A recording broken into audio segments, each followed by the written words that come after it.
Let's talk about James 4.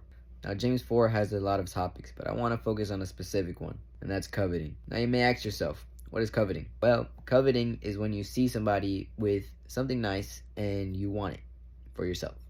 Let me give you an example. Imagine your neighbor pulls up in this really nice car, and you've been trying to save up for that exact car. So you start to covet what your neighbor has. Instead of congratulating him, you act in envy. Now, this verse in James says, you want something, but you don't get it. You kill and covet, but you cannot have what you want. You quarrel and fight. You do not have because you do not ask God. When you ask, you do not receive because you ask with wrong motives, that you may spend what you get on your pleasures. You adulterous people, don't you know that friendship with the world is hatred towards God? Anyone who chooses to be a friend of the world becomes an enemy of God. So, coveting. How do we overcome it?